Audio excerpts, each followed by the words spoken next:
सारे वीडियो है जो आपकी हेल्प करेंगे। ठीक है, उसके बाद जब आपको पता चल जाएगा कि, तो आप वैसे ये भी ज़रूरी नहीं है कि आप बिना ग्रामर के इंग्लिश नहीं बोल सकते, आप बिना ग्रामर के भी इंग्लिश बोल सकते हैं बहुत अच्छे से। तो शुरू में आपको एक एक दो दो वर्ड के भी सेंटेंस होते हैं। जैसे आपको किसी को बोलना हो कि यहाँ आओ तो आप बोलेंगे कम हेयर, आपको बोलना हो वहाँ जाओ तो आप बोलेंगे गो देयर, या खाली आप कम या गो भी काम चला सकते हैं कि कम यहाँ आओ गो जाओ। ठीक है, सिट डाउन बैठो, स्टैंड अप खड़े हो जाओ, रन अवे दूर भाग जाओ। इस तरह के छोटे छोटे वर्ड्स जो दो दो सेंटेंसेस से बने हैं वो बोलना शुरू कीजिए।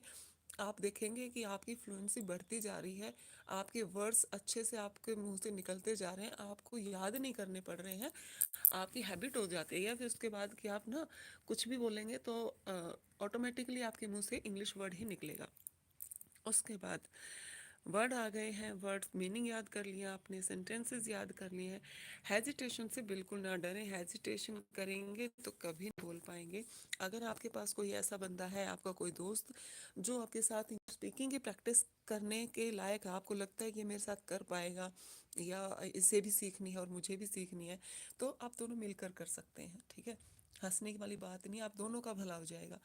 और अगर आपको लगता है कि आपके पास कोई पार्टनर नहीं है, आप किसी से बात नहीं कर सकते, आपको हंसने का, लोगों के मजाक बनने का डर लगता है, तो आप क्या करें, आप खुद से बातें करें, खुद से कुछ भी पूछें, खुद ही खुद को आंसर करें। शीशे के सामने खड़े होकर प्रैक्टिस करें तो बहुत अच्छा है। नहीं कर सकते हैं शीशे के सामने तो खुद खुद से बात करें, खुद को खुद का इंट्रोडक्शन दें, खुद के बारे में 5 अच्छी चीज़ें अपने आप को बताएं, खुद की 5 वीकनेसेस अपने आप को बताएं, खुद के बारे में खुद जो आपने ड्रेस पहनी है उस ड्रेस के बारे में 5 बातें बोले, खुद आपके जो आपके पास कोई अच्छी चीज़ है, मोबाइल है, घड़ी, पेन पेंसिल है, नोटबुक्स हैं, उनके बारे में दो चार लाइनें या दो चार सेंटेंसेस या दो चार वर्ड्स बोलना शुरू करें। किसी भी हाल में अपनी प्रैक्टिस ना छोड़ें। आप देखेंगे कि कुछ दिनों बाद आपको खुद महसूस होगा कि बहुत बेटर हो गया है, और अब आप पर लोग हंसना भी नहीं चाहते हैं, बल्कि वो आपसे इंस्पायर होंगे, सीखेंगे, और अपने बच्चों को भी कहेंगे कि देखो उसने किस तरह से सीख लिया, अकेले सीख लिया, इस तरह से आप भी सीखो। तो आप एक इंस्पिरेशन बन जाएंगे।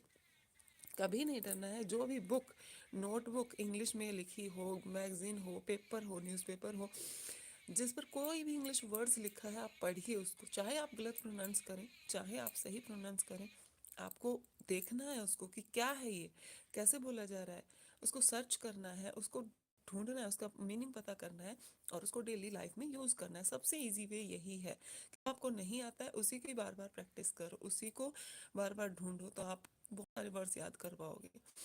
उसके बाद जो सबसे इम्पॉर्टेंट चीज़ आती है वो ये आती है कि जब आप सेंटेंस बोलना शुरू करते हैं छोटे छोटे अपने फैमिली में, फैमिली मेम्बर्स के साथ, तो आपको डांट भी पड़ती है, आपका मजाक भी बनाया जाता है, लेकिन जब आप इन सब को ओवरकम कर लेंगे तो आपको अच्छा फील होगा, आपका कॉन्फिडेंस भी बढ़ेगा।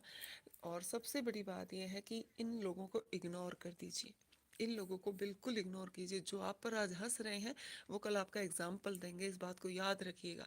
जो आज आप पर हंस रहे हैं ना, वो कल आपका एग्जाम्पल देंगे कि देखो इसने सीख लिया। लेकिन उसके लिए ज़रूरी है कि आप सीखते रहें। अगर आपने उनके हंसने के डर से, उनके साथ मजाक बनने के डर से अपनी प्रैक्टिस छोड़ दी बीच में, 20-25 दिन करने के बाद आपने कुछ वर्ड सीखे और फिर छोड़ दिया, तो फिर वो आपको ज़्यादा सुनाएंगे, ज़्यादा ताने मारेंगे, ज़्यादा हंसेंगे आपके ऊपर कि बस हो गया, बन गया अंग्रेज। ऐसा नहीं करना है, उनको बनकर दिखाना है। एक बार ठान लिया है तो करना है, और साइलेंटली करना है। आपको किसी को दिखाने के लिए नहीं सीखनी है, किसी को इम्प्रेस करने के लिए नहीं सीखनी है, आपको अपनी स्किल बढ़ानी है, आपकी अपनी नॉलेज बढ़ानी है, इसलिए आप सीख रहे हैं। हमेशा यही उद्देश्य रखें कि मैं अपने आप को इम्प्रूव करना चाहता हूँ, इसलिए मैं सीख रहा हूँ, किसी को इम्प्रेस करने के लिए नहीं सीख रहा हूँ। ठीक है, तो आप अच्छे तरीके से सीख पाएंगे। आशा करती हूँ आज के इस वीडियो में आपका कुछ भला हुआ होगा।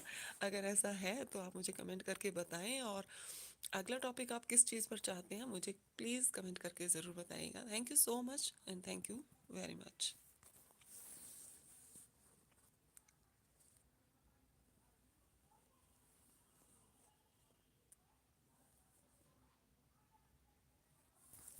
चल ही रहा